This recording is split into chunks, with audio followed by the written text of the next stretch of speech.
Hey, good afternoon, everyone. TJ Alls, I-45 now, Galveston now, and 288 now. Welcome to yet another forum featuring candidates for office, and we are pleased to be able to bring on with us, give us a chance to talk to some Democrats out of running for Texas Congressional District 14.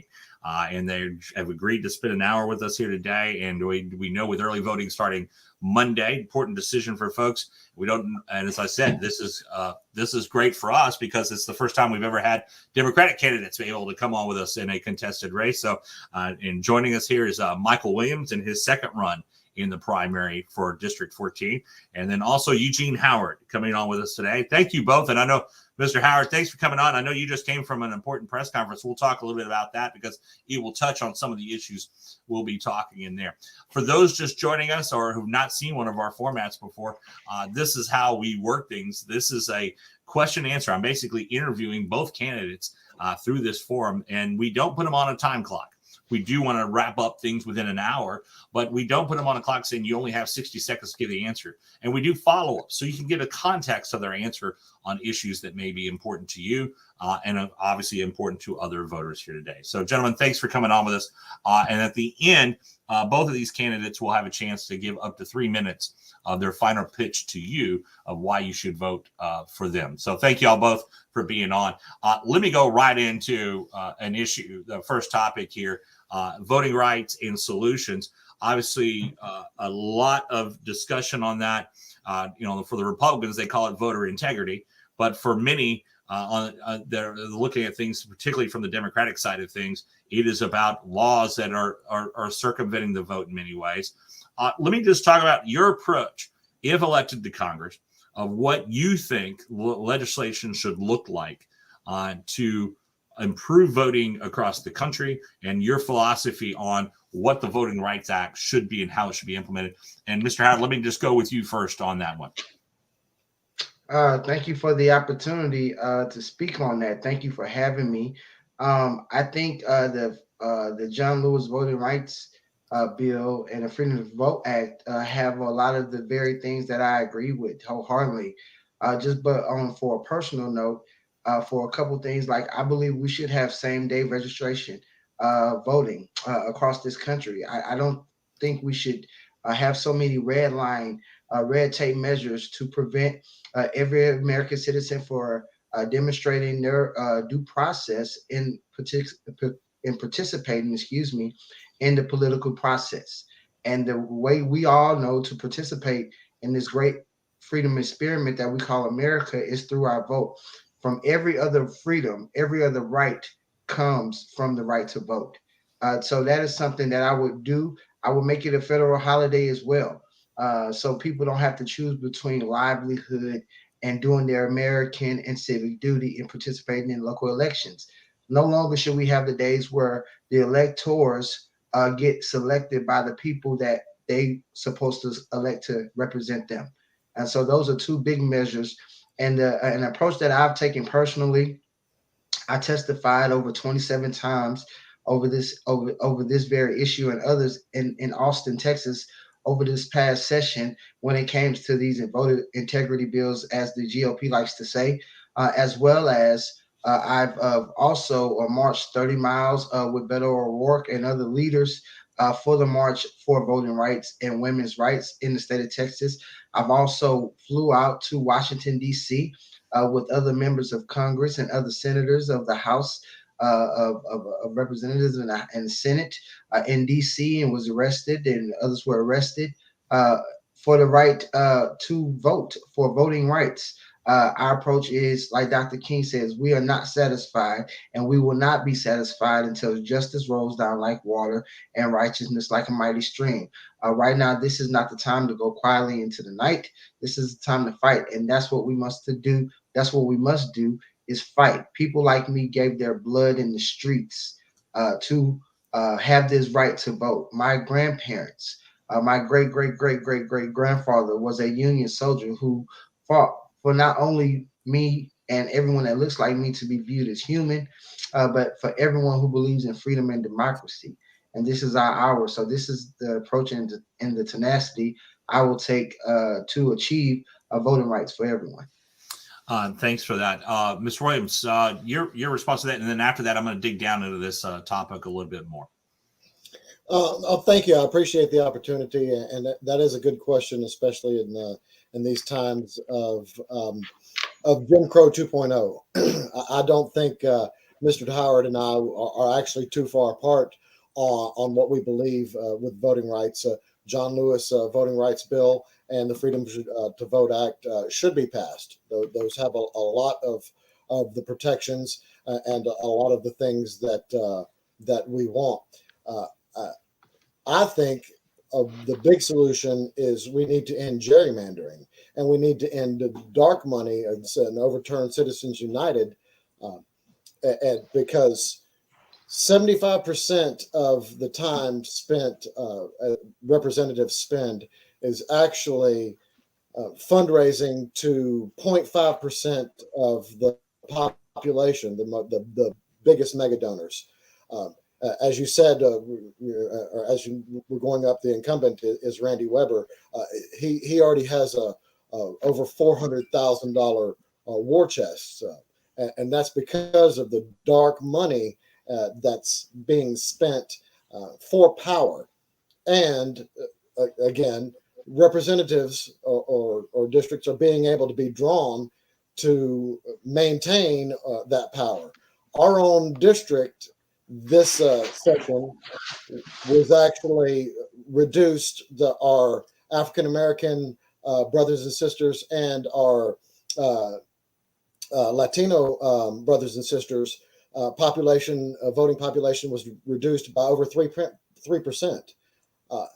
It measures like that are blatant, and passing the John Lewis Voting Rights Act, passing the Freedom to Vote Act, and actually overseeing the old Confederate states for actually approval. That we need to go back to that, because we saw that as soon as the Supreme Court overturned that in 2013, we get this mass of voter suppression laws based on a lie. There is no significant fraud in our elections. I'm not saying that there is absolutely no fraud at all. There is no significant fraud to actually determine the outcome of elections in our system. We have some of the most secure elections. And we need to keep it that way, and we need to expand the access. We need to have same-day registration and voting. We need to have drive-through voting. We need to expand mail-in voting. If our troops and our veterans, those serving overseas, can mail in vote and not have a problem, we can do the same thing here in the United States. And that's what I believe. Gotcha. And Mr. Howard, if we've lost your video signal, we should point out here, some of your camera is cut out. We can hear you, just so that folks are aware of that here. Oh, there we are. You're back. All right, good. Thanks. Let me dive down a little bit of that. But because the accusation comes on by some on the Republican side is that what's being pushed in the John Lewis voting rights bill would be basically a federal takeover of elections.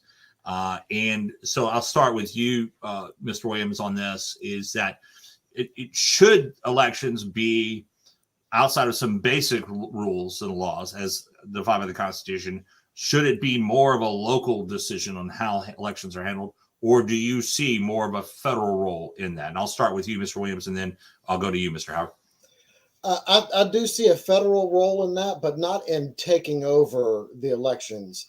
I see a federal role in setting a baseline of this is how this is the baseline of how your elections should be run and what you should be doing in your local districts. And then if the local municipalities want to go above and beyond that and create what they would deem more secure elections, absolutely. But I think that the federalists should say this is the baseline, and as the process, and basically also set, I would say, a top, because again, we're talking about a disenfranchisement, that you need to, this allow this type of voting, allow drive up, access for the handicapped, allow the mail-in ballots, and again the same day registrations. And if you're going to do any kind of voter ID law requirement, then provide the IDs. If you're not providing an ID for free that you have to use for voting, then that's a poll tax. That's against the law. So instead of putting barriers, make it easier for our citizens to vote and comply. Gotcha. Mr. Howard, let me ask you on that too. The same question, which is that the argument against the John Lewis Act would be that it's a federal takeover of elections. Do you see it that way? And what role do you see the federal government playing in elections on a localized level or state level versus control coming purely from the states? Well, it's kind of funny that you asked that question. They thought Brown versus the Board of Education was a federal takeover of our schools. They felt like the desegregation of America was a federal takeover of American society. Unfortunately, all of us do not have the same lived experience as these lawmakers that are trying to implement these laws, especially when it comes to the right to vote, to your very civil rights. This is still the South, and Jim Crow may be dead, but there were seeds planted in the ground that are manifesting themselves to fruition with these gerrymandered district maps, with these new laws, whether it be open carry, so forth and so on. Things that does not necessarily matter in the process, but the things that the other side focus on. So when they say that the federal government is federalizing voting, well, we've seen history has shown itself time and time again in America that if you leave it to the states, to these very bad actors, we wouldn't be where we were today. We had a civil war because we were leaving things up to the states.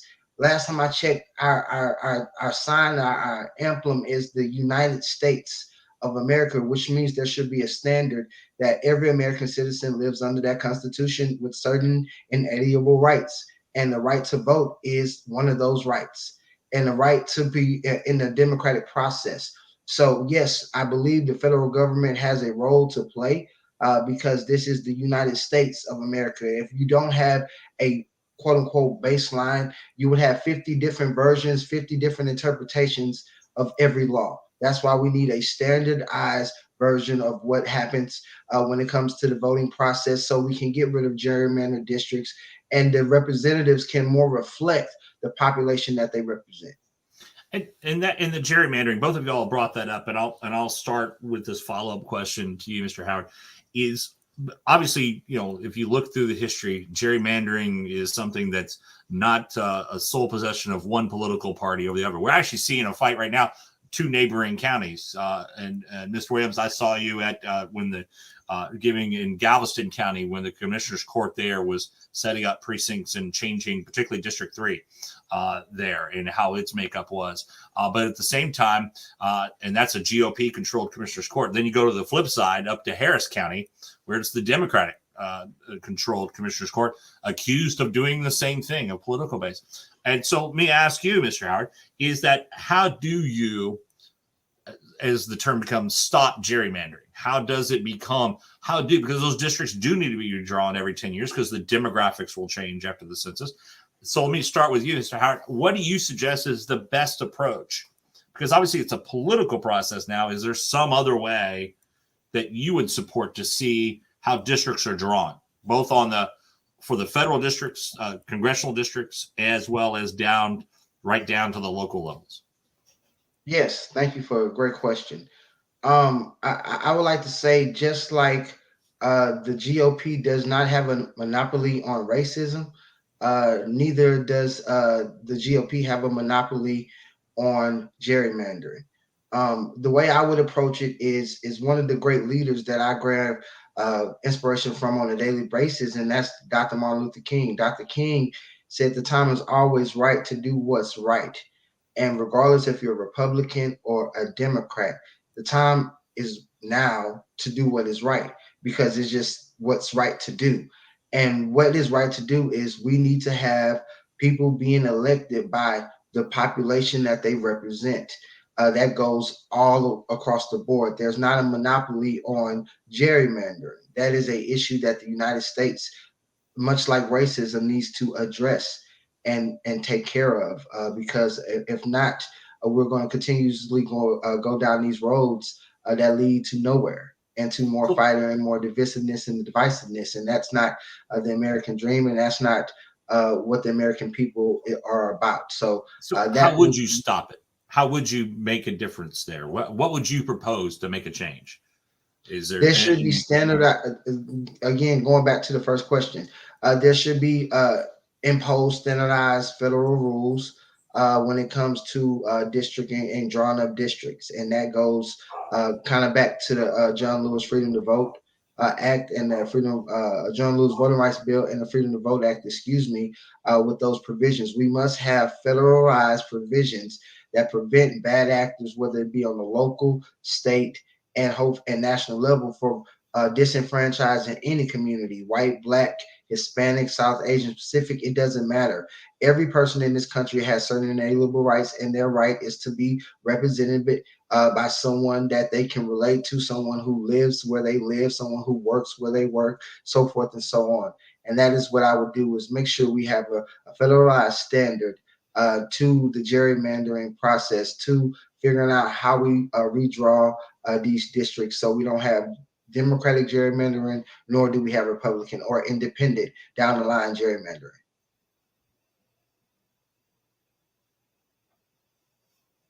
You're muted. Sorry.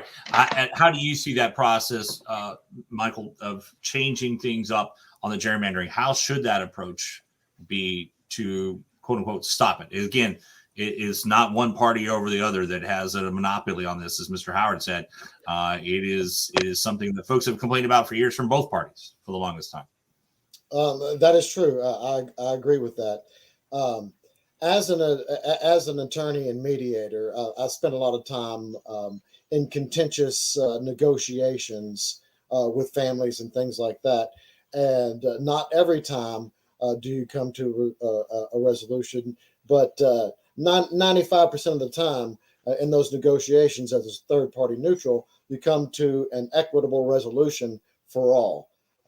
I think that that's what needs to happen every time the census comes around and we start redistricting and we start having this same conversation. We need to put it into a third party neutral. There's no politics involved.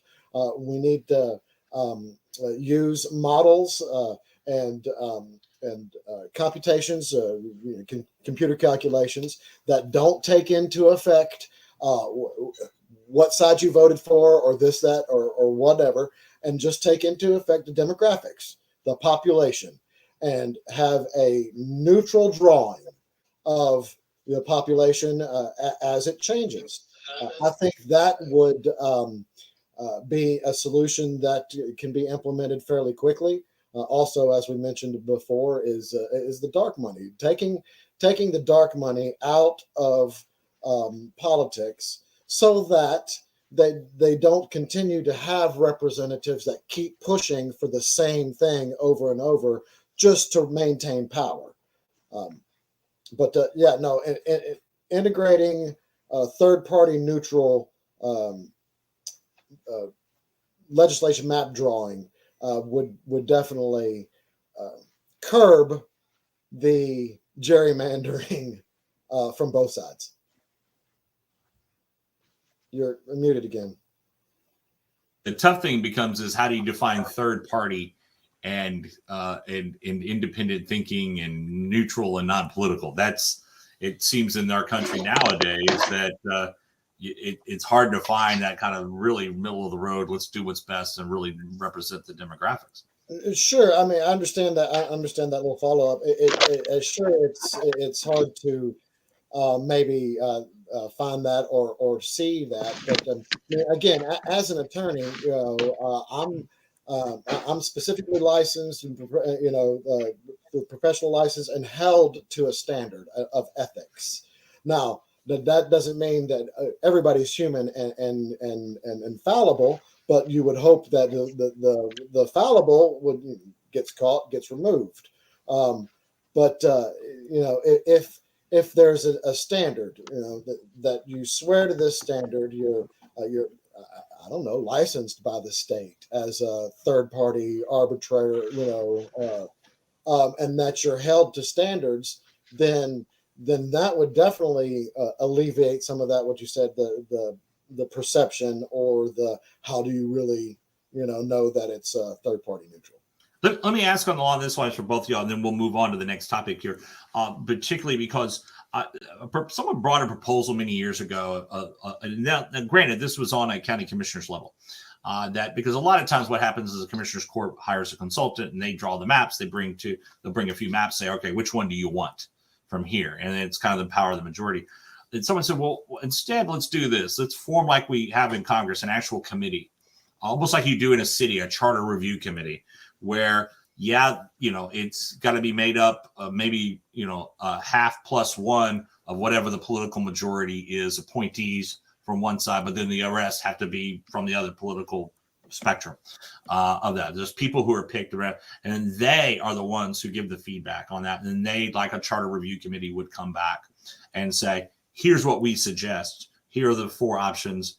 Now pick. Is that something maybe, Mr. Howard, you would see maybe would even work on the state level, even as they look at these districts? Maybe a district committee each time looks at things. I'm not sure. I'm just throwing this out.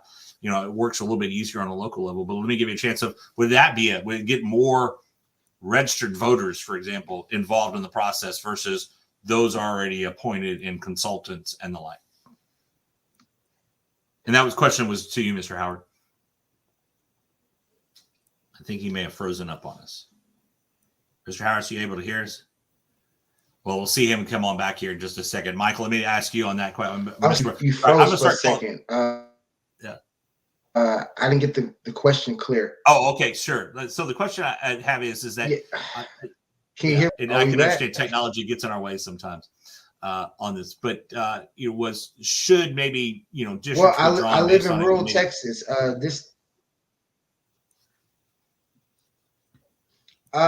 Okay, so to get the answer to that question, unfortunately, I live in rural Texas, and you see, this is why every citizen of congressional should be highly infrastructure. I can't even get a good signal to do a Zoom panel. Do I believe should we have different committees or commissions to look at delegation and voting? Of course, but we have to make sure there is equal representation in those committees. We can't have the backdoor cigar deals. We had that in the Great Compromise in 1876.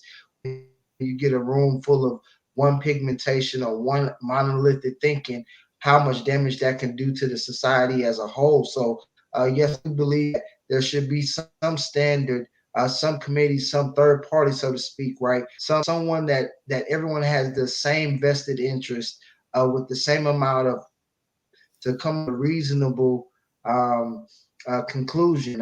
Like my opponent said before, he was a lawyer, and one thing that in the law is you have to prove something beyond doubt.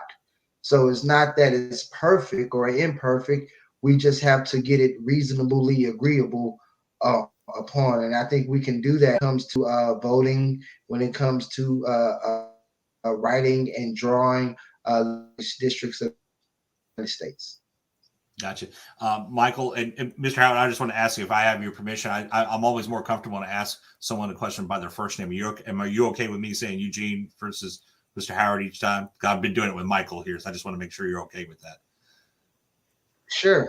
Sure. Okay, I I'm just not want to make sure. Hollywood over here, I brother. want to show the utmost I'm a respect normal for guy. folks. Call me. I That's always all fall good. into this kind of mode where it makes it more personable when we're doing this. So, Michael, so let me ask you, how about that approach? As I said, this is something someone brought up many years ago to me, and I've always said, well, maybe it could like a charter review committee or something like that. And I know it starts putting, but it's made up of voters, not politicians necessarily. I would not shoot down any idea that sounds reasonable. That does it sounds a reasonable idea, and it definitely something that could be tried and possibly work. My only concern would be that we would still end up in the same situation we are now. I mean, if it's 50 plus one. I mean, right now we have a Senate that's 50 plus one, and we see how hard it is to get legislation that's reasonable legislation passed in that chamber. That would be my only concern with something like that, is that it would be right down party lines, and would still, we would end up in our same place. Right. However, uh, I think that it is a good idea, and if people that aren't elected, and it's the populace, it's the registered voters, that they might actually have a little more, say in it, a little more thinking about it, and you never know. People always amaze you. Yeah. So Well, we spent a little over 25 minutes just on this topic alone, which I kind of expected, actually. Let me get to another hot topic, particularly in the Democratic primaries. It's policing, also on bond reform. I want to throw that into the mix here. And Michael, I'll start with you on this. There has been the debate, and actually this debate started before the incidents in Minnesota. But let me just ask you, where is the federal role? Obviously, since y'all are running for federal office, where is the federal role in defining police procedures? Should it be more involved, or should it be more of a, we have the Civil Rights Act, we're going to protect those rights, and that's the only time federal government should be involved, outside of maybe providing police funding for certain things? How do you see the federal, as a congressman, would you see your role in Congress of regarding policing across the country? I think that as a congressman, setting national standards of policing. No, I don't think that the federal government should be the federal police all over. That starts ringing of 1930s Europe.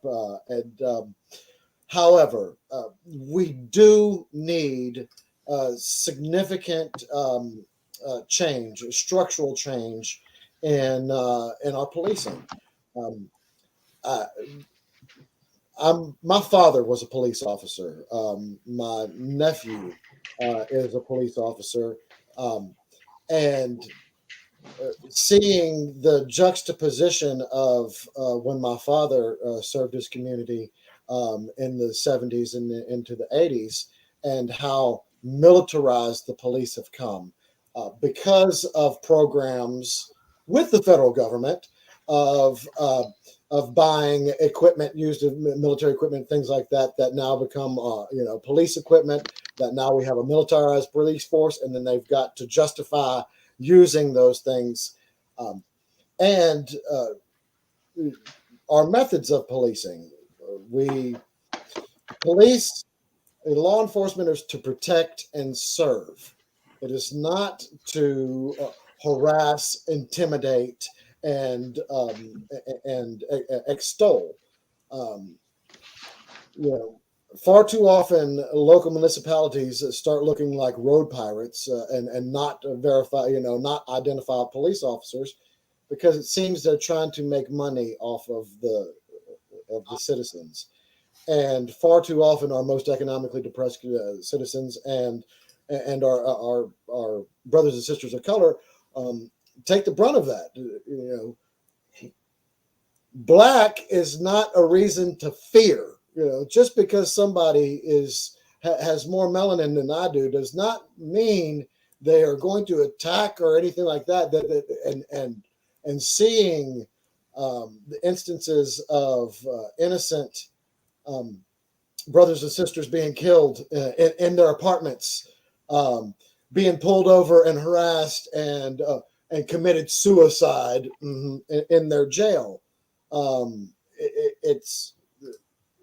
We've needed a cultural change in our policing for a long time, and the federal government should be able to set standards. I mean, the federal government had to come in, as my opponent mentioned, in the Civil War. They had to come in Reconstruction and ensure that the South and the police of the South and the sheriffs of the South and the lawmakers of the South were acting within the Constitution and treating their citizens fairly. And of course, we saw what happened right after they pulled out, that we went into the Jim Crow. Where do you see the role then of the federal government in policing? Should there be a federal standard set, as you heard Mikal say here? But what role should the federal government play in governing policing across the country? Should it be more hands-off, more involved, a mix of both? Where do you see that? I'm not sure if Eugene, if you can hear me. As he brought up earlier, he is having some signal issues out where he is at. So hopefully we get him back here in just a second. Mr. Howard, hopefully, I know he's frozen on the screen. So I apologize. Well, let me do a quick follow-up with you, Mikal, as I was going to do anyway. When he comes back in, we'll give him a chance here. One of the issues that's been talked about in many cases is no-knock warrants out there. Should those? There have been many cities. Houston had an example of a no-knock warrant that was actually, by the way, based on false information from the officers that led to the death of two people.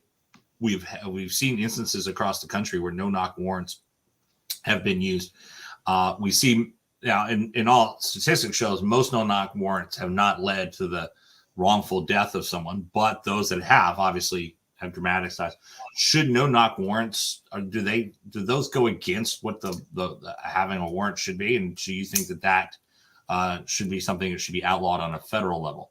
Because we are seeing many on the state and local levels restrict their use. Absolutely. One death is too many. One innocent death. No-knock warrants have really become a problem. I understand the need of expediency and wanting to maintain evidence or anything like that on a law enforcement side for safety, for the criminal prosecution if it leads to that. However, like I said before, one innocent death is too much. If you've got enough probable cause to get a warrant issued, then there should be enough evidence that you don't have to tear into the home unannounced in black uniforms, mostly unidentified, in the early morning hours, in surprise of folks who, last time I looked, here in Texas, we've got an open carry law. Any non criminal can possess a firearm, and until you've been prosecuted and proven guilty, you're not a criminal. So if somebody is busting into your home, you have the right to defend yourself. Is it going to take the death of multiple cops from a well-armed citizen that happens to be up and wondering who? No-knock warrants are a problem. You can knock, identify yourself, gain entry, and search for what other evidence you might need without throwing flash grenades into innocent child's cribs over no-knock warrants. On that, but should that be a federal outlawing of that, or should that still remain into either the state or local jurisdictions? I think it should be a federal outlawing of that. And again, for those of you who are joining us in here, Eugene Howard, who's the other candidate in this fight, he's having some technical issues. I promise you, we're keeping notes of what I'm also asking Michael. We're going to continue on, and when Eugene Howard comes back on, once he gets his technical issues resolved, we're going to give him equal chance here. So we'll do so. Along that, I mentioned in bond reform is one of those issues. We're hearing it from kind of two ways. Is that you have folks who say bonds are always too low. In other cases are that they're too high. Federal courts have been mixed kind of messaging on that. What's the federal role on bond setting that you see in there? Because, there are complaints out of Harris County, for example, that bonds, there are too many PR bonds going to those who are reoffenders. And the state tried to address that, and it has shown, even with the changes, to be ineffective on that end. But then there's this side of it too, where bonds are set so high that someone essentially is spending time in jail and they've yet to be found guilty. Where do you see the federal role on bonds and along the way? That's a good question, and that's a hard thing to navigate. We don't have debtors' prisons, and people shouldn't be. Even if accused, you are innocent until proven guilty. They shouldn't be locked up just because they're poor and have to remain locked up just because they don't have the money to pay a bond and get out of jail, out of prison. However, the need to keep dangerous individuals in jail, especially during their trials or post trials, is significant. Bonds need to reflect the crime. If the crime is a murder, that should be a very high bond. If the crime is possession of marijuana, that should be a very low bond, if not a personal recognizance bond. Petty theft does not usually lead to murder. So the petty thief does not need to have $100,000, $500,000, $1 million bond, and just sit and await the trial in jail when and not have an opportunity to work, feed their family, try to earn money for representation, and just take care of the other necessities and bills of life. Gotcha. And joining us back now, he's got hopefully Mr. Howard. Eugene, can you hear me this time? I think he froze up again just as he came back on here with us. On that, sorry, I was going to try to get him in, but as I promised everyone here, there's some technical difficulties with Eugene Howard's feed, and I want to make sure we give him his equal time on these topics as we go through. Michael, let me ask you here on this, and hopefully we'll see Mr. Howard come back here in just a second. Is then there's the debate of what's been called defund the police. I have said many times on doing this that sometimes that's just a poor choice of words. It is about prioritizing funding versus that. But there are folks that say, no, we should do away police departments and build up that. Where is your approach of how funding, particularly federal funding, because a lot of federal dollars go into local police forces, where should that be prioritized? And do you support even the concept of defund the police? But when you answer that, answer me what you do support as far as how police departments are set up in their structure as well as funding, knowing that one size doesn't fit all. Right. I support a reallocation of funding for the police. As I mentioned earlier, I don't think that the federal government should have any kind of the buyback programs that put military equipment onto the streets for our citizens, to protect and serve our citizens. However, I think that the funding that is placed into municipal policing should be focused on mental health officers and services and more training. I actually think that our police officers should have a bachelor's level degree of training before they are allowed to walk the streets armed. I know that that's not our current situation right now, and that one bad apple, so the saying goes, spoils the bunch. However, we've seen it time and time again where our police are asked to do the tasks or the jobs of many different multiple professionals.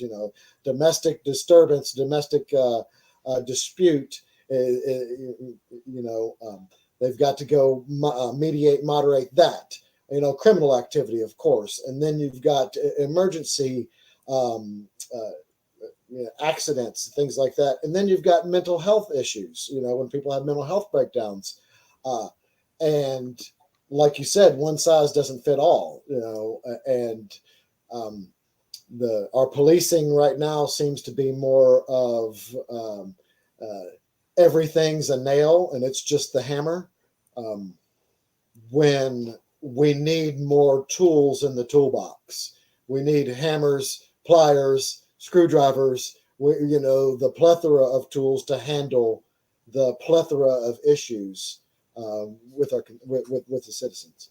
And I should point out, there's not one police chief I've ever spoken with that would turn down having more assistance in areas and having more tools, whether it's mental health officers, particularly, exactly, crisis counselors, victims awareness, those type of things as well. And again, my apologies, folks, that as you heard Eugene Howard mention earlier, he's having some technical difficulties.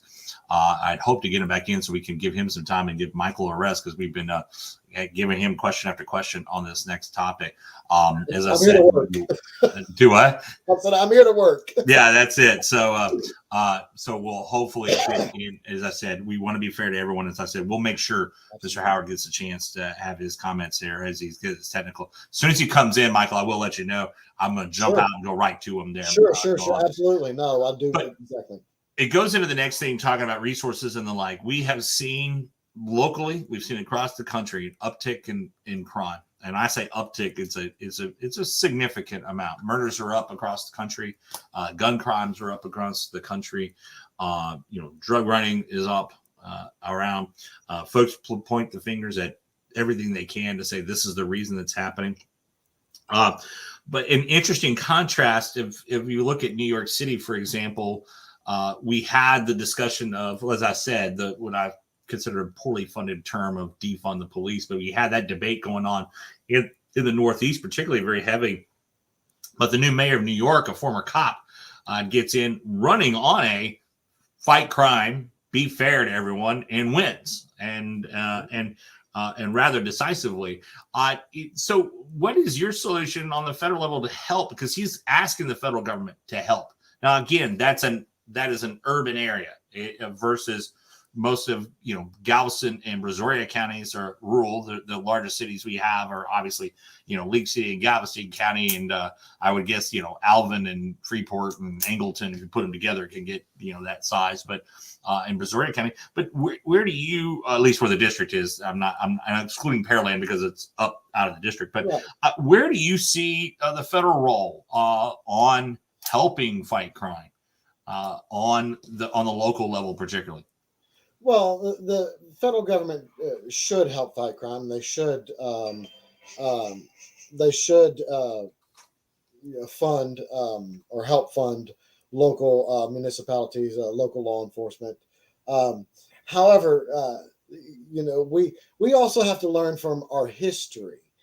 We just came or the verge of coming out of a 2-year pandemic that totally shut down the American commerce.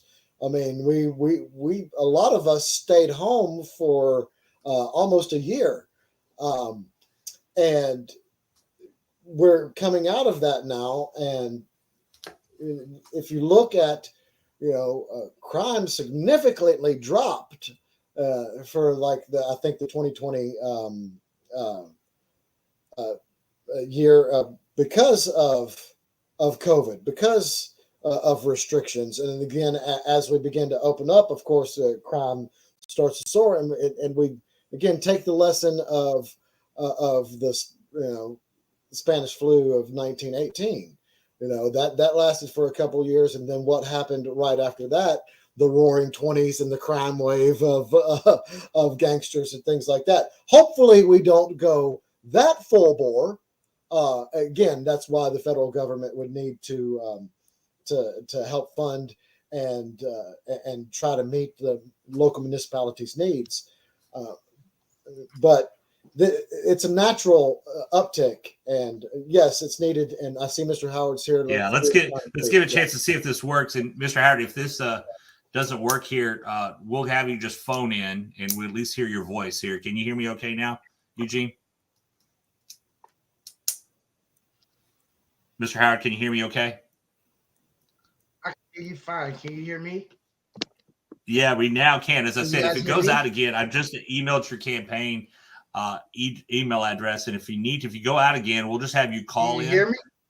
I can hear you just fine. So let's give you a chance to catch up. Michael's been kind of dominating. We're still on the policing and bond reform topic, but I just sent you your campaign email just in case you needed it, where you can call in direct. At least we'll hear your voice if this happens again. Sorry about the technology issues. Right now, if you have a good internet service, Mr. Howard would probably do business with you if you show up at his house here. Just a little bit. But so let me go. The follow-up questions I have is with Michael, and I'll give you a chance to talk about it. No, it's not your fault. This is. Oh, I know. No. Wait, but we just want to make sure we get your voice here. Is on no-knock warrants. We have seen examples where no-knock warrants have led to the deaths of folks that were not part of the warrant or were innocent.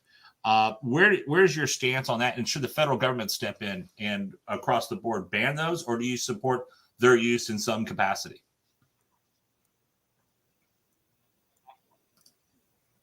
And we have lost them again. So, Mr. Howard, if you can, I emailed to your campaign email my phone number. If you call it in on that, we can at least get you in on audio. Thomas.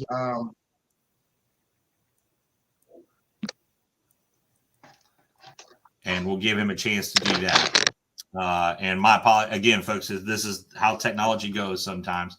But I do want to make sure we're giving him a chance in, and when he calls in, we'll give him a chance to out there. And again, apologize for this. We want to be fair to everyone, give him a chance on here, and we'll go a little bit longer because of the technical difficulties, obviously. I also sent it to you by a chat, Mr. Howard. It's in our system there. You have a chat. Oh, sorry, I went to do not disturb. Hang on, I will call you back, sir. And should be ringing through you now. Thank you. Can you hear me? Now we can hear you, I think. And Michael, you able to hear him okay? I think so. Eugene, go ahead and talk into your phone there real fast. Yeah, can you hear me? Can you hear me fine? Yeah, we can hear you fine now, so I'll be holding up the phone here. So the question I had for you, Mr. Howard, Eugene, is that no-knock warrants, is there a federal role you see there? Should they be outlawed? Should they be used in some cases? Where do you see the federal role in no-knock warrants?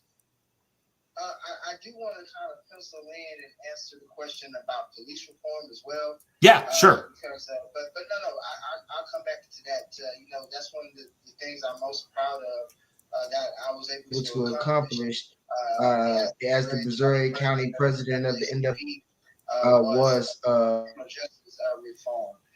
So now, going back to your question, I do not believe in the practice of no-knock warrants. Because it has been demonstrated statistically time and time again that they use the no-knock warrants against members of the community of the Black and brown persuasion. And most of those individuals who are innocent life being taken away. As we just saw in the case in Minnesota, when they tried to get rid of the no-knock, and then they killed an innocent person. And as far as Texas law is concerned, this is an open carry state, so it's no longer illegal to have a firearm. So those pivotal seconds of someone's life could be between life or death, right? Those crucial moments of what's going on. I'm disoriented. What's going on? Time and time again has proven to take the lives of the innocent, more so targeting the guilty. So I do not support the no-knock warrants. Breonna Taylor will be alive today. The young gentleman in Minnesota will be alive today. If we just did away with the no-knock warrants that are deemed mostly used in Black and brown communities, and also to not only make it a racial issue, but they're used to those disenfranchised communities, poor whites, poor Hispanics, people living at the poverty or below line. And let's go back to the original question. As I said, forgive me, I'd skipped right over to the no-knock warrant. Part of that overall discussion is police reform. And there was debates between, what the terminology was used as defund the police to, providing more resources in there. Where do you stand on how, particularly on federal funding, since this is a federal office you're running for, on where federal funding should be aimed when it comes to police reform? Okay, well, it looks like my signal's finally back right. Yeah, so let's see if we'll give you a try here now. How about that? We'll keep you on backup here. I'll just put you on mute on my phone, and we'll do that for both of us there. Great. Yeah. Okay. So now let's go ahead and give you a chance to go to that overall question. All right. So yeah, we're good to go. Yes, I believe that was the most egregious, idiotic statements that we could have used. Terms of defund the police is really come back to bear bad fruit for our party. I do believe there is a federal place for police reform, federal standards, federal guidelines, and I'm speaking from experience. As in Brazoria County, we've had 5 law agencies agree to the George Floyd Restorative Criminal Justice Plan, 26 reforms that the police that they have agreed with, and I currently serve on the police Pearland Police's training advisory committee and board. So I believe in law enforcement. I just believe in good law enforcement. And for far too long, law enforcement has been used to bully and belittle communities of color, especially the Black community, brown communities, and those marginalized economic communities. The police have been used as bouncers, as people to keep order instead of seeking and being guardians. For too much has happened since 9/11. After 9/11, our police force took the guardianship that they used to always have and turned into a militarized force, and that's what they're using against the citizens of America. And that's no different here in the state of Texas. So yes, it's up to the federal government, just like they federalize all these provisions to allow our local municipalities and our local law enforcement actors and agencies to get all of this old military equipment that's only should be in use for war. They allowed them to purchase that and use that and acquire that. It should be the same people who created this problem be the ones trying to fix it. Our problems are man-made, which means we can fix this problem. There's certain problems that we have to pray to Almighty to fix, people's heart, people's character, but something like this, we can fix this just like the federal government gave these things, these tools. Using, I was going in and out of the conversation because of course, this Build Back Better, bad infrastructure we have. That I heard that we need to use all the tools in the tool chest, and that's just one of the many that I believe that we should use. But I do believe in law enforcement. I do not believe in defunding the police. I believe that we should work with law enforcement to create the community policing and the community trust and regaining the trust between law enforcement and the community. Policing and being a law officer is an honorable profession, and I know they've taken a lot of heat. I know a lot of the bad actors have cast aspersions on a generalized look on law enforcement, and my personal experiences has not always been the best experiences with law enforcement. But one thing I can say is I can look forward to the day to where law enforcement wants to change And I've met some great officers that look like they want to move it in that direction. They don't want to go backwards. They would like to go forward. And I believe that the federal government has a role to play moving, whether it be no-knock warrants, police reform, bail reform. I do believe that non-violent offenders should be granted bail, but I do not want to put violent offenders back on the street. That is, our streets need to be safe, and I believe safety is a key. I do not believe we should be holding people for misdemeanor drug charges with no violence connected to it. I believe that we can use the taxpayer dollar better in getting the real potential harm for an actor off of the street. So that's a quick position on bail reform. Police reform can be done. It can be done in a bipartisan fashion. In Brazoria County, there are no Democrats elected anywhere in the county positions. We've never had a sheriff, a constable. We've had, I don't know if we've even had a mayor, but we've never had anyone that looks like me serve in a countywide position. We never had in the 185-year history of Brazoria County an elected official that looks like me. That's over any portions of the county at large. So it's a new day. And I believe that the federal government, just like it helped with voting rights in the 60s, housing in 68, and civil rights in 64, is a role to play in policing in the 21st century. And well, at least you were able to keep up on those. I'm so sorry you were having the technical difficulties there, but you caught up enough, and I didn't even have to ask the questions coming on the fighting. I mean, look, again, this is why I believe Randy Weber is so egregious. Not only is he's an insurrectionist, but he's not looking at people like myself and others who live in this district who can't even hold a meeting via Zoom because we have horrible broadband. And in fact, right after this, we are going to be talking about the Build Back Better plan out there and the debate on infrastructure. But let me I'll stay on the crime side of things.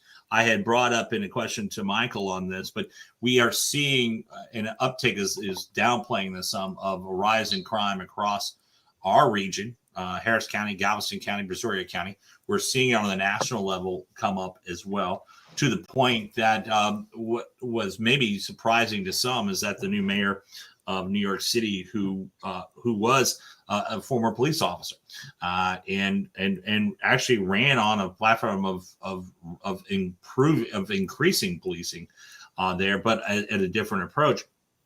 Obviously, that's an urban setting, but on the fighting crime things, as we see these upticks happen, where do you see the federal role in fighting crime on that level? I think I've heard some of it from you, but I just wanted to give you a chance to expand on that some. What's the federal role in fighting crime? Okay, yes, sir. Thank you. Well, again, the federal government always has a role to play. I believe that we should fund our local municipalities with federal money if they are doing the federal guidelines that we need to set the standards when it comes to policing communities of color and policing as a whole. Right now, we know inflation is crazy. We know people are going without and people are desperate. So again, America, we can find the money to do what we want to do whenever we want to do something. I've never seen the military have to say, hey, we're out of money. I've never heard to say if they want to access or buy some land across the world, we always can find the money to do so. So I think we have to take that unwillingness approach to want to just say crime is something that we can deal with and say, no, to be tough on crime, we should be tough on the bad actors that perpetuate these crimes that are bad to our society. Too much or for too long do we get this broad stripe or this broad brush of, yes, we want to be strong on crime. Well, that's statistically, Caucasians don't commit any crimes more or less than any other community, but their interaction with law enforcement is so much less than every other community, which is why we have to be careful and not go down those slippery slopes. The no-knock warrant in its infancy was designed to supposed to be a measure of protection in the 70s when it was implemented. It was supposed to be a protecting factor, and now we see is utilized as a tool of destruction. So The federal government needs to set standards, set guidelines to get funding, to get aid, to increase even participation in acquiring better law enforcement characters, so we can have a better law enforcement force to prevent crime. And if the government could help with some of these families who have nothing else to live for, who have no resources, and we can be better aid to them, providing them mechanisms and avenues to get food and wealth, and well, I don't necessarily wealth, let's just say it's just as food and maintaining their living accessibility, right? By paying people a livable wage so they can pay rent and have bills and have some money left over, crime would go down dramatically. You can't afford rent off of minimum wage, a one bedroom. So that's where we are in America. And I think the federal government is not one switch fix all. There needs to be a multifaceted approach to the societal aspect of crime, and also making sure we are not attacking and gearing towards one community in particular, but having a broad view of how crime is perpetuated and how we should deal with it. Thank you both on that. And again, we're going to go a little bit longer if y'all are okay, both of you. I don't know if y'all each have, because we had the technical issues, but we're also getting good discussion here. And Eugene, this is going to go to you right off the bat. You brought it up, and that was our next topic anyway. Infrastructure, also known as Build Back Better bill, in case there was a debate of whether or not more money should just go into what we consider as that traditional infrastructure, which is roads, highways, bridges, and sewer systems, and that's it. Where there's been an expansive thought, internet accessibility, as you said, but also the discussion of personal people as infrastructure, of making sure that particularly in communities where folks are not finding work, or where there needs to be more job opportunities, investing there. So I'll start with you, Eugene. You said, where do you see the role in that government? What do you consider to be infrastructure? And how does that it's something that's palatable to get past, one, and two, along the way of what are the priorities within that? Well, I do believe that we need to reimagine what infrastructure is. Look what I had to deal with just trying to participate in this well put together Zoom. We have broadband issues just as we speak, so we see the need in the world that we live in, and the America that we live in today. Internet access is viable. It's just as vital as almost water. There's nothing you can do or nothing that can't be done via the internet. So I think that needs to be reimagined and included in the Build Back Better or in infrastructure in general.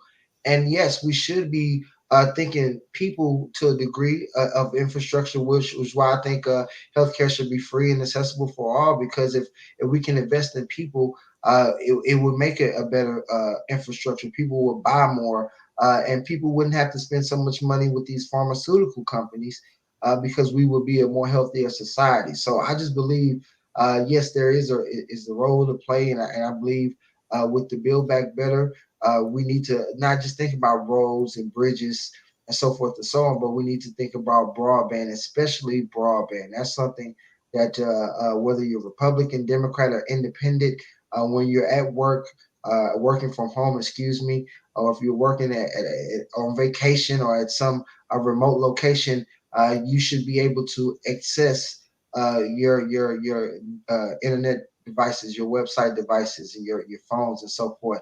So it's pretty vital that we do. If we can send a man to space, just to say we were the first to do it, I believe that we can get a better infrastructure built for this great United States of America. Right, Eugene. And now to you, Michael, on the same question about how do you define infrastructure? As you know, there is a traditional thought of roads, bridges, and as I said, should it include internet, and should it include human infrastructure as well? As kind of the short phrase term of that, of improving people's lives in some form, the government stepping in more of that to give them a better boost up to get into the workforce and the like. Absolutely. It should include human infrastructure.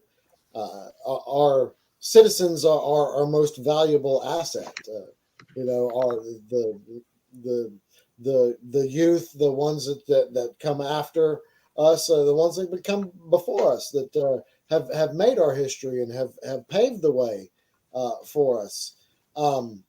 Yes, infrastructure does include the human aspect, the standard, roads, bridges, uh, housing, schools, uh, all that is infrastructure.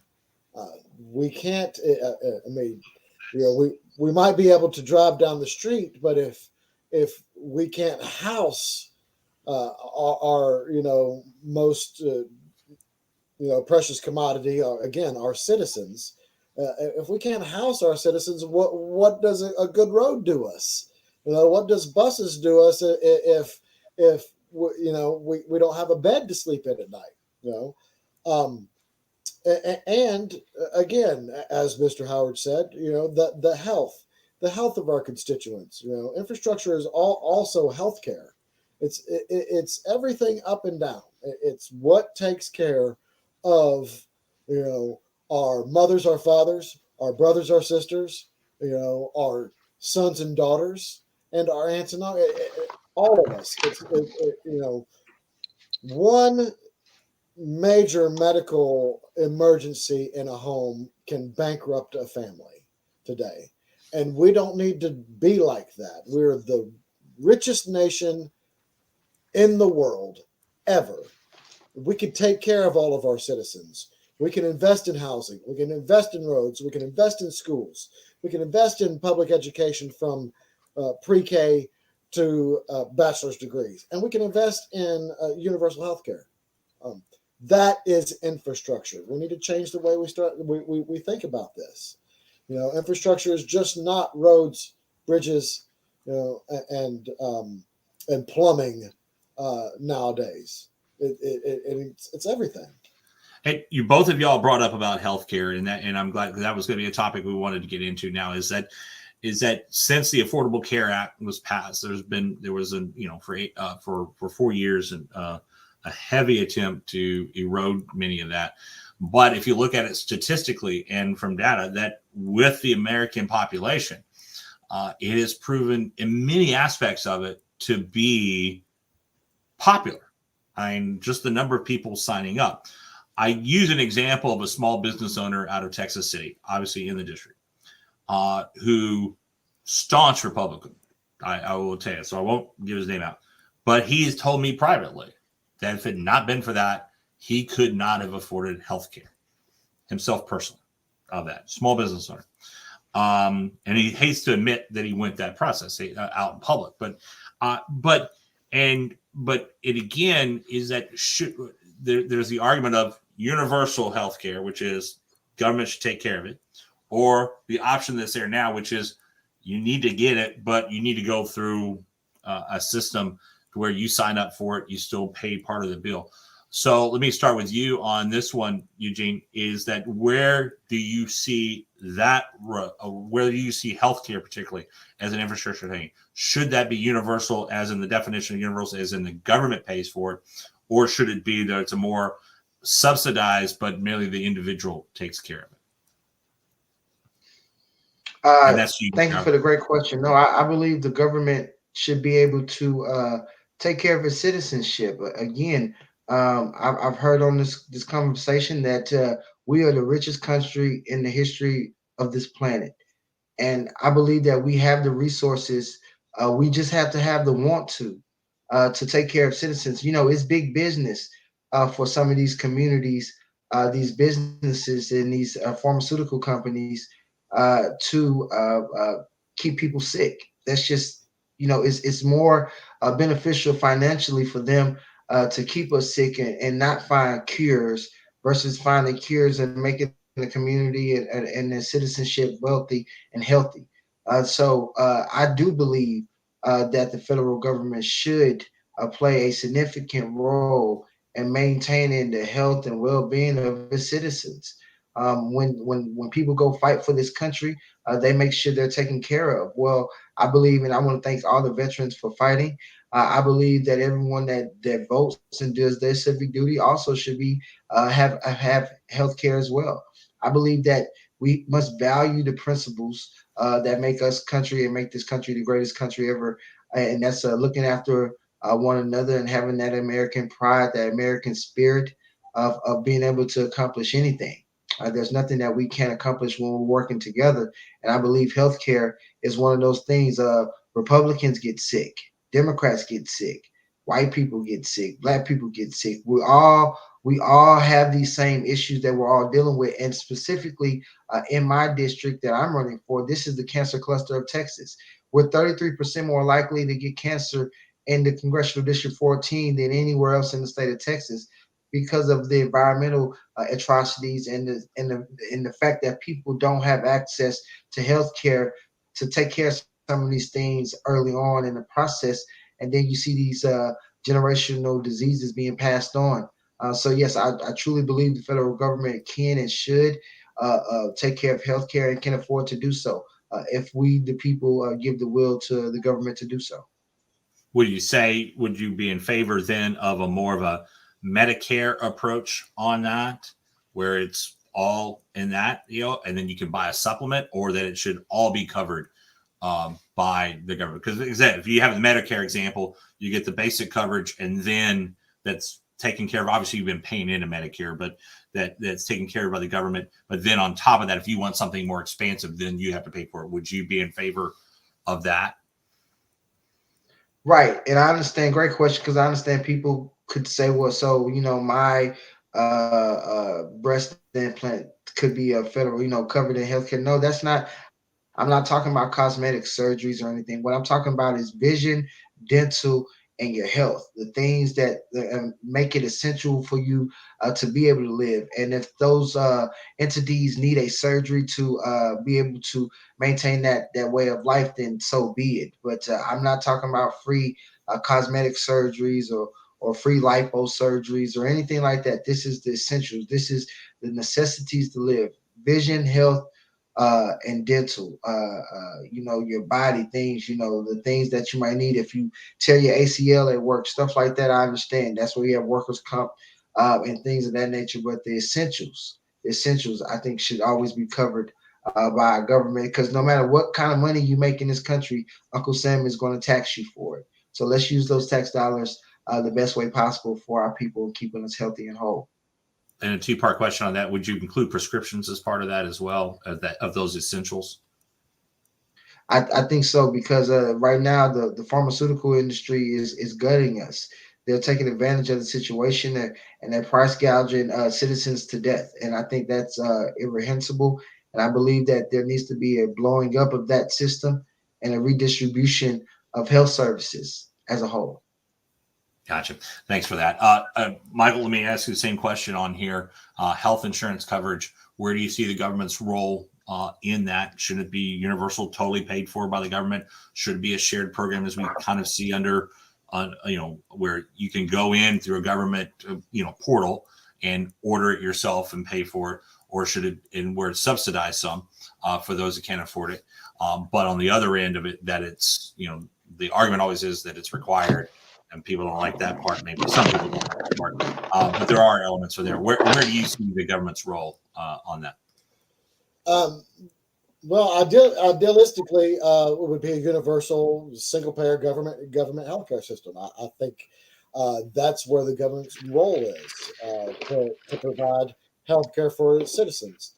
Now, with that said, I do want to take into account that all the sacrifices made by people in the labor movement and things like that actually sacrificed wages so that they could have better health care coverage by their companies. So I don't want to take that fight away.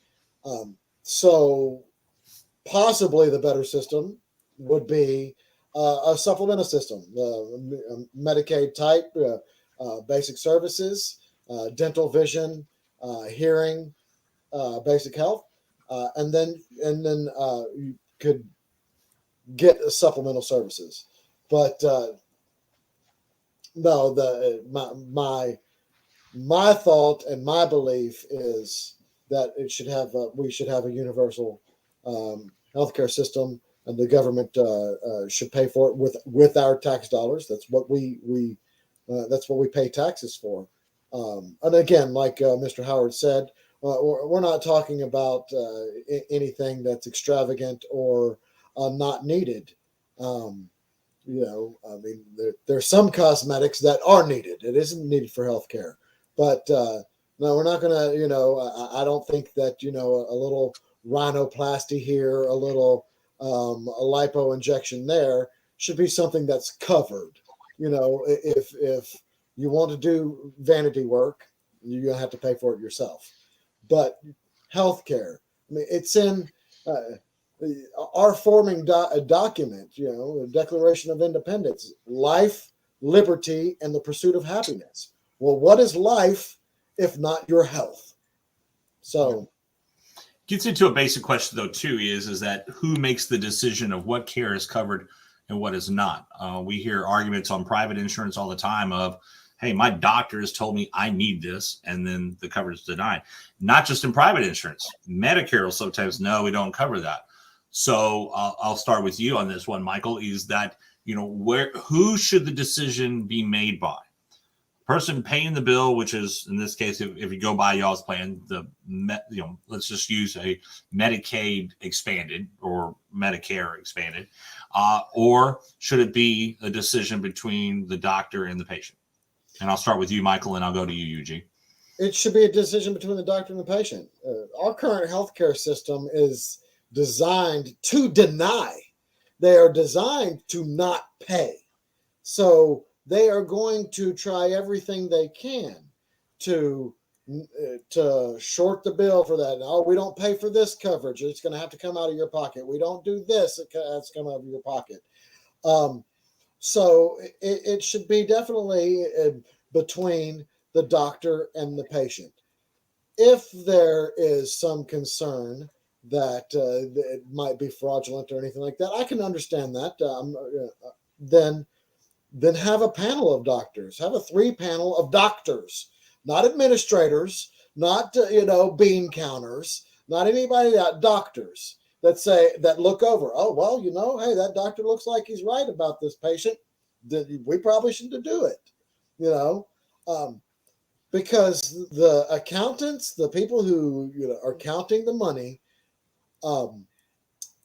they're always going to err on the side of not paying out. That's their job, is to keep as much money in as possible. Again, that's what we see in healthcare. They do not want to pay for needed services. So absolutely, it should be doctor and patient. And that's who should decide who gets the services. Eugene, the same question to you is that who should be making that decision of who gets the health care? Should it be, in this case, as I said, under a universal plan? Should it be the government side or whoever's running that? Or should it be purely doctor and patient? So I guess we can't have a blend of the two. It has to be one of the other. No. No, that's a fair point. That's a fair point, actually. That's a good point. I don't want. There's not an either or. Like Mikal expanded. Panel. Go for it. Because I believe there's a room and there's a pathway for both visions, and what I mean by there, if there are federal standard guidelines to what the federal government will cover in your healthcare, hearing, dental, vision, healthcare, right? Cancer checks, things that affect your body. Then the insurance company doesn't have the privy to say, well, we don't cover that. Because most of the people, like in my community, the diabetics can't get the insulin, or they can't get the health insurance they need because of the pre-existing conditions. Like they put all of this other red tape in to keep people from wanting to get on health care for that very reason. So I think there should be a standard of living that the Constitution, the Declaration of Independence, like my friend Mr. Williams stated earlier, that life, the pursuit of life, and what is life, like he said, without your health. And I believe that we should be able to pursue life and the pursuit of a healthy life, and that is by being able to provide health care for the citizen. Now, as far as the certain entities, just like every pitcher might have a fastball, but every pitcher doesn't throw the fastball the same way. And I believe that there are certain instances where there are certain procedures and there's certain afflictions that might affect me differently that it would affect you, Mr. TJ, or affect you, Mr. Williams, that doctors experience and his expertise along with that patient should be a consent, and then the process of a panel of doctors along with the federal guidelines that have been placed can come up and say this could or could not be covered. But that's why we take the evil, greedy middleman out, the insurance brokers and the insurance companies, and we deal directly with a consumer and procurer of the services. So that's how I believe that we could attach that in a two-prong way, a blended effort. We do not need to just say federal government, you're going to pay for it, but you have no say in what we're doing. And we're not also, we need to tell the doctor and the patient that we understand this, you're the one performing the procedure and this is your body. You most definitely should have a say on it, which is why I think it's egregious that with these abortion laws, it's a woman's right, it's her body, it's health care, let her decide. It's the same thing with this approach of health care. People should be able to decide the procedures they want to get, not based on their economic value, but based upon the lifestyle they want to live and the life that they want to be able to achieve. Thank you both on that one. Next, we've got just a few more questions left, but I'd like to get us out of here as close to 2:45 as possible before we get into your closing. So I'm going to ask everyone to kind of speed up on their answers here. And this one will go to you first, Eugene. If elected, what's your first legislative priority and why? If we haven't got to Build Back Better, not Build Back, if we haven't got the Freedom to Vote Act or the John Lewis Act, voting rights would be my number one priority. If that's hopefully accomplished, the next priority I would have is housing. Right now, housing is a critical issue across our country, especially in our district.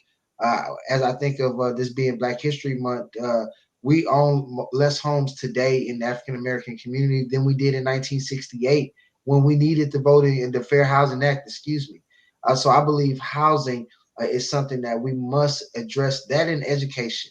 Right now, we need some federal protection from these egregious lawmakers in the state houses attacking history and the current and accurate telling of history. So those would be a two-pronged yin yang version of what I would want to do upon my arrival into Washington is get better housing for our communities and for our American citizens. Make sure we have programs that have the best way to get wealth and obtain wealth in this country is through buying a home.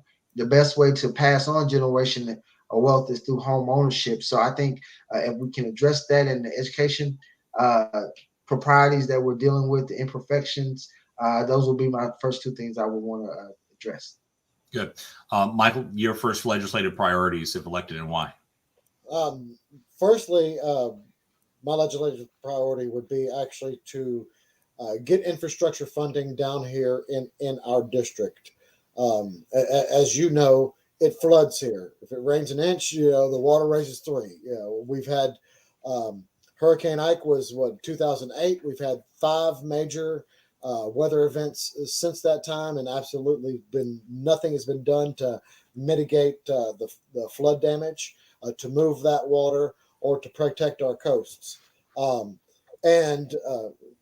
We need to move water.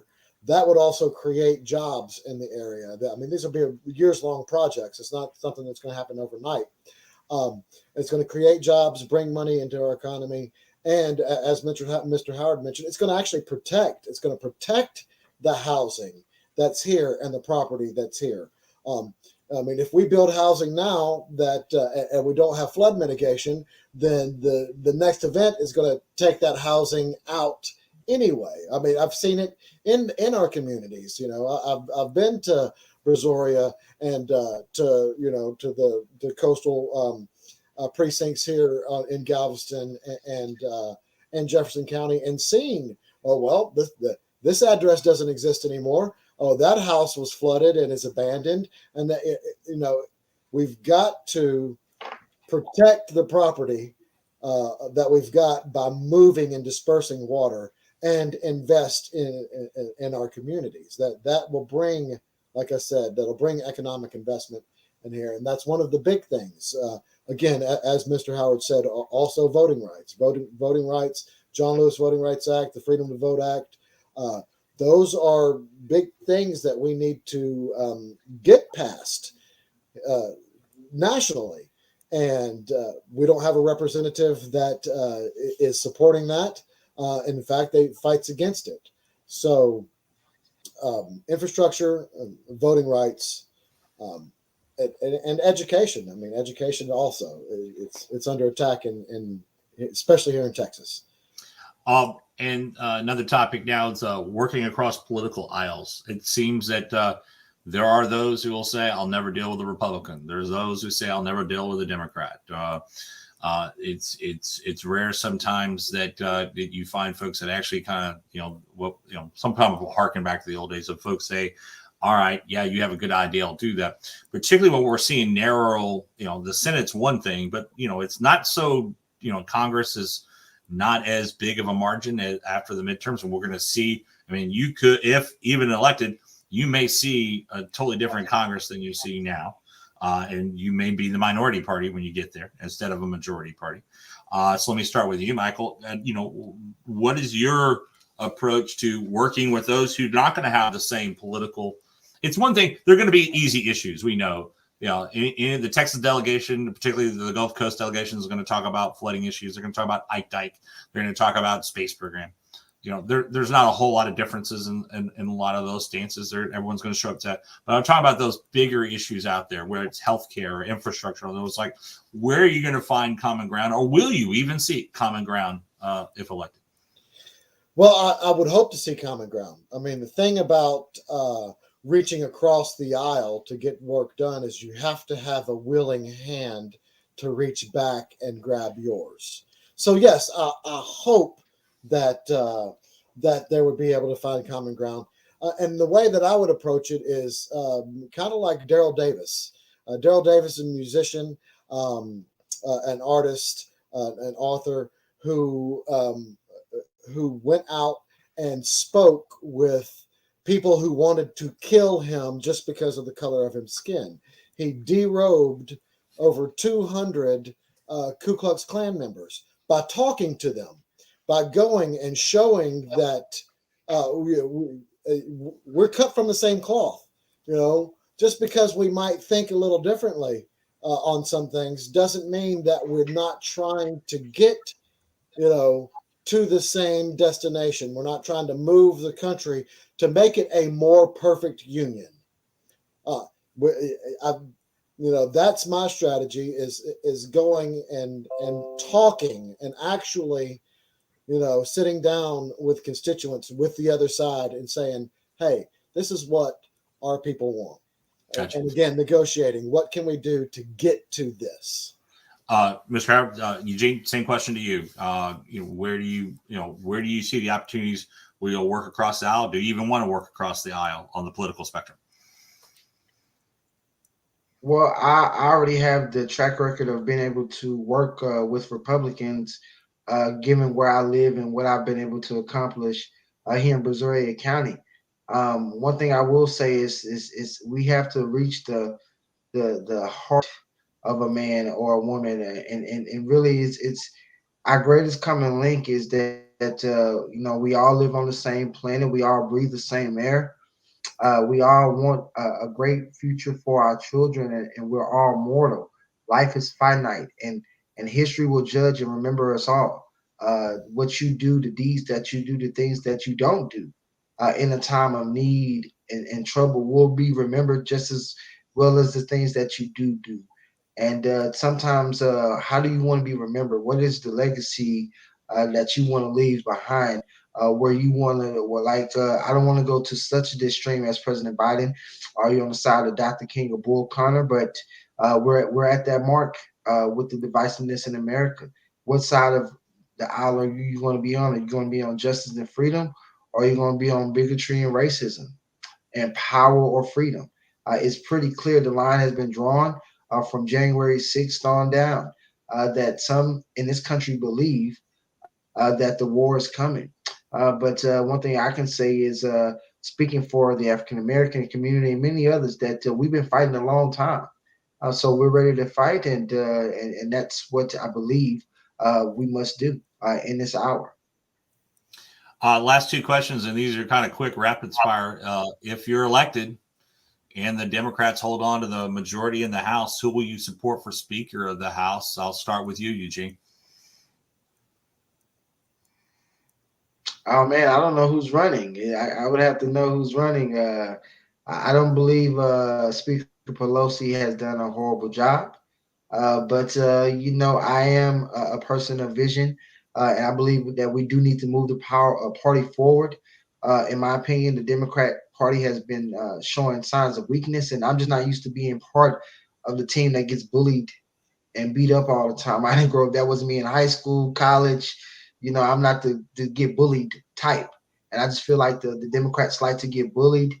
So whoever the next leader is going to be, I want to support a fighter and that's willing to take it to the sorry ass GOP members and their rhetoric.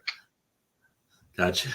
Sorry, I was making sure it didn't go over our line on cursing. Michael, how about you? If elected and the Democrats still hold a majority, who you support for Speaker of the House? I think me and Mr. Howard might have the same vision on this. I don't know who's running, but yeah, no, same. Speaker Pelosi has not done a horrible job. That's fine. Hey, and I would think you agree with him on the last part of his statement too. She hasn't done a horrible job. I expected that. Yeah. And then the last question here, and again, it's since this is a Democratic primary, I got to ask. So, President Biden's taken a lot of hits from his own supporters here. So right now, I ask you first, Michael, give the president a grade: A, B, C, D, or F, and I'll throw in one if you want to be inconclusive. Which I had a lot of those in A when I was in school. So right. I'll give you a chance to say. I understand that. Now, you know what? I really, to be honest, I give President Biden a B plus, A minus. I mean, he was handed a catastrophe in the middle of a pandemic.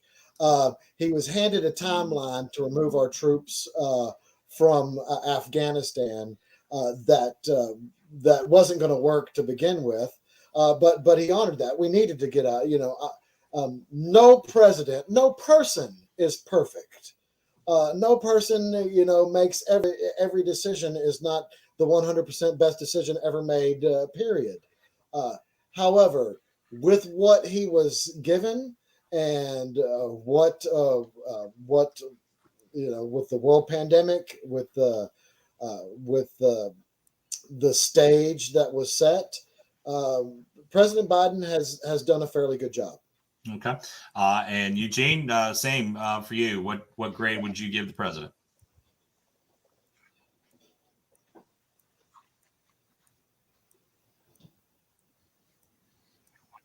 Wait, I don't hear you.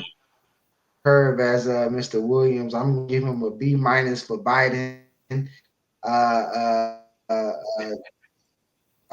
Am I muted? Is it starting to do its No. We again? can hear you now. It came in late. Yeah, you're fine. Oh my God. Can you hear me now? No, you're here. Can you hear me? Yes, sir. Yes, no. Yes. Okay. I'm going to give President Biden. Okay, I'm going to give President Biden a B minus for his production or productivity as the president. He has done some good work. So I don't want to belittle the work that the president has done. But as you see this black man sitting on this camera in front of you, we elected him for one major reason, which is to go protect our right to vote. And as we speak today, we have infrastructure, but we ain't got the voting rights that we turned out in record numbers to achieve. Until we get the voting protections that's needed, he will be a one-term president. So as much as he's done positively, I'm going to give him a B minus because the number one issue that we elected him for was to go protect our voting rights, and he has not to this point done so. He's let two members of the Senate bully him, and I don't even think his predecessor will let anyone dictate how he's going to run that party. So I think Gotcha. maybe the president should learn from some other strong in the history of this country and learn how not to waver and sometimes use that LBJ, Jack Kennedy, Donald Trump bully pulpit to get the job done. Gotcha. But gentlemen, thank you both for being on with us here today. And as I promised, we did go long here, about an hour and a half, but I think we covered a lot of topics. I'm glad the folks got to hear it. I know, Mr. Howard, you got to get out, so we're going to go ahead and let you go with your 3-minute speech, up to 3 minutes. You can go shorter if you like. You have up to 3 minutes to make your final pitch to the voters, sir.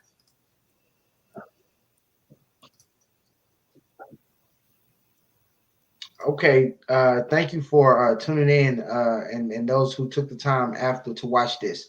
I like to say very few generations are afforded the opportunity of defending freedom in this hour of maximum danger. That's where we are right now. We are in the hour of danger. If you're a woman in America, if you're an educator, if you have children in the educational system, we are under attack. We must stand up. I promise you, I will not tire. We will not go into that good night. We will fight, baby, for what is right. Like Dr. King said, the time is always right to do what is right. So you need someone who's willing to go fight for you and fight for your family. It's not about me. It's not about me and what I want to do. I just am asking for the opportunity to go fight for you and your family's interest, to represent you and be a representative that will be accessible, accountable, and will achieve greatness for the community of District 14 at large. I believe that we are a great community, a cultural gumbo pot of different communities, different ideologies. But one thing that I can say is that we all love each other, and what makes us great is together. So again, my website is howardtocongress.org, as you see going across the screen. And I believe that we can do all things when we put our minds together and put our personal differences to the side. We can achieve massive greatness. So again, please, early voting starts February 14th. Please come out and show your boy some love on Valentine's Day, and let me go represent you. I'm a young man. I will not tire. This is our moment, and I truly believe this generation, this moment right now, will shape the next 80 to 100 years of America. And I refuse to sit by, idly by, and let my grandkids and my great, great, great, great, great grandkids say, what was Papa doing when they came for our freedoms? What was Papa doing when they came for our rights? I want them to say, just like I feel the proud connection to Primus and Paul Thompson, I want my lineage to feel that same connection to Papa Howard, to Eugene Howard, that I fought, Papa before me fought. So it's my job to continue fighting. Hopefully by then we're not fighting this same fight, but we're fighting something else, whole loving America. God bless America, and God bless the members of Congressional District 14.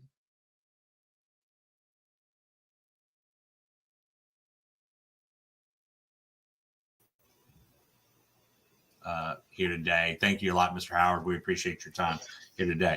And now, Michael Williams, up to 3 minutes to make your final pitch to the voters, sir.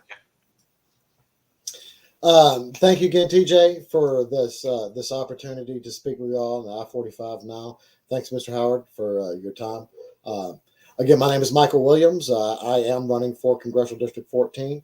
I'm the only Democratic candidate for Congressional District 14 that actually resides here in the district and has the voting record to prove it. What I'd like to do for this district is take my experience. I'm an attorney. I'm an entrepreneur. I am a co-founder of a nonprofit allied health careers college in Central Texas, where we focus on our most economically depressed communities to provide a world-class education at an affordable cost. We invest in our communities, and that's what I would like to do with my experience. I want to invest in Congressional District 14. I want to get infrastructure done and move water in this district. I want to protect the coast through the Ike Dike Coastal Spine, whatever it is. We've got a representative that has done absolutely nothing for us. Votes against veterans, votes against women's reproductive rights, votes against voting rights, votes against holding people accountable for breaking the law. I want to fight for Congressional District 14, fight to move us forward, fight to propel us into the 21st century, and continue to make us the energy capital of the world. We can invest in offshore wind farms. We can invest in tidal generated energy. We can invest in water moving energy and hydrodynamics with flood mitigation. Moving water creates energy. We can be our own Tennessee Valley Authority and power our district, power the most necessary infrastructure of our district, shelters, hospitals, fire stations, police stations, when the grid goes out, because of course the politicians in Texas aren't doing anything about that right now. I want to get work done for Congressional District 14. That's why I'm running for office. That's why I would need your vote coming up on January 14th through the 25th. February 14th through the 25th is early voting. March 1st is election day.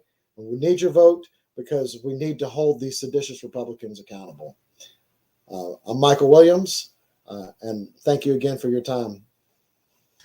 Thank you again, Michael, as well as Eugene. Eugene had to step out because he had a meeting to get to, so he's already come offline. Thank you all both for being on today. For those of you watching here, you may have missed part of this.